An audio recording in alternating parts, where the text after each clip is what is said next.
देखो बच्चों ध्यान दो, हम लोग कुछ एनसीआर की प्रॉपर्टीज़ को पढ़ते हैं।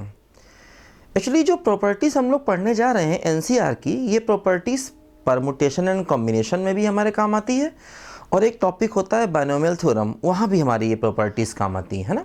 तो जो प्रॉपर्टीज़ हम लोग एनसीआर की पढ़ने जा रहे हैं ये दो जगह काम आती हैं, पी एंड सी में भी काम आती हैं, मतलब परमुटेशन एंड कॉम्बिनेशन में भी काम आती हैं, और यही प्रॉपर्टीज़ हमारी बाइनोमियल थ्योरम में भी काम आती हैं। देखो थोड़ा हम लोग इसको सीखते हैं, काफ़ी इंपॉर्टेंट है ये भी।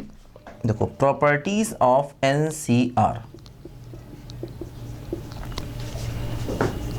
देखो सबसे पहली प्रॉपर्टी होती है NCR बराबर NCN माइनस आर। इस बात को याद कर लो, NCR equal to NCN minus R. देखो बड़ा आसान है इसका प्रूफ।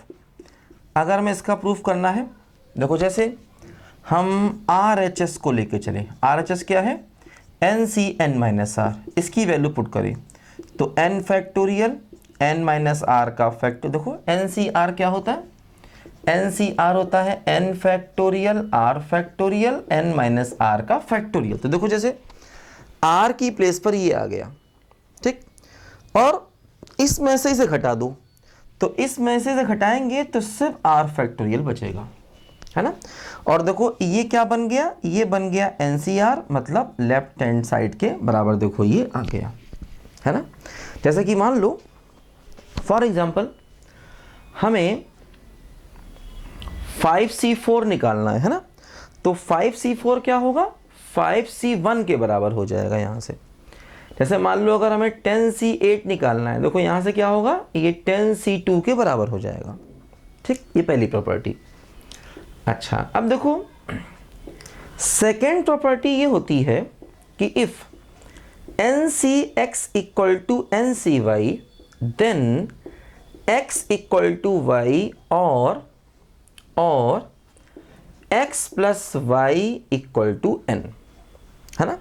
मान लो अगर NCX और NCY बराबर है तो ऐसे केस में x इक्वल टू वाई होगा या फिर x प्लस वाई बराबर n होगा।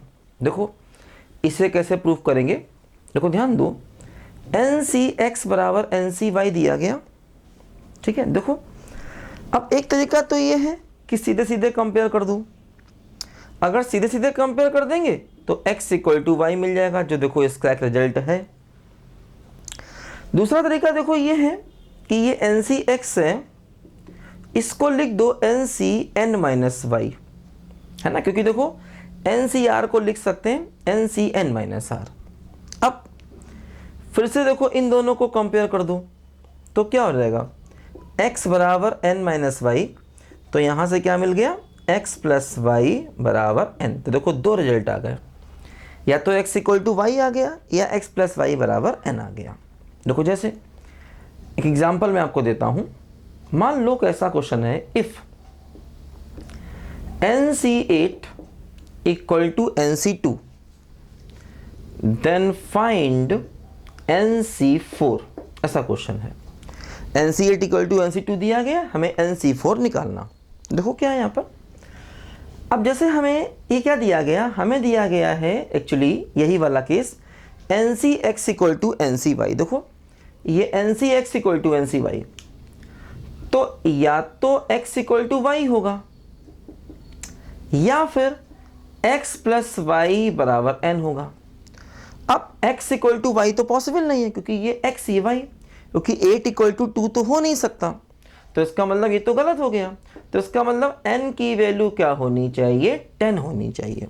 अब n की वैल्यू 10 आ गई, तो हमें क्या चाहिए, NC4 चाहिए, n को 10 रख दो, तो हमें 10C4 चाहिए, और 10C4 वहीं से निकालो, 10 फैक्टोरियल 4 फैक्टोरियल और 6 फैक्टोरियल। तो क्या होगा, 10 into 9 into 8 into 7 into 6 factorial, और 4 फैक्टोरियल क्या हो गया, 4 3 2 1 इंटू 6 फैक्टोरियल। तो कैंसिल हो गया, 4 2 जा 8, 3 3 जा 9, तो क्या हो गया 210 हमारे क्वेश्चन का आंसर आ गया, है ना। 7 3 जा 21 इंटू 10, तो आंसर क्या आ गया, बोलो 210 मेरे क्वेश्चन का आंसर आ गया, है ना। तो इस प्रॉपर्टी का देखो ऐसे हम यूज़ कर सकते हैं, ये दिया गया था और हमें कुछ वैल्यू यहाँ पर फाइंड करनी थी। है ना। तो ये भी काफ़ी इंपॉर्टेंट प्रॉपर्टी है कि n c x equal to n c y, तो x इक्वल टू वाई होगा या फिर x प्लस वाई बराबर n होगा। देखो यहाँ पर वही लगाया, x इक्वल टू वाई होगा। अब 8 इक्वल टू 10 तो पॉसिबल नहीं है। दूसरा केस क्या हुआ, x प्लस वाई बराबर n, तो ये n की वैल्यू यहाँ से 10 आ गई और यही हमारे क्वेश्चन का फाइनल आंसर है। ठीक है, लिखो जल्दी से बच्चे इसको।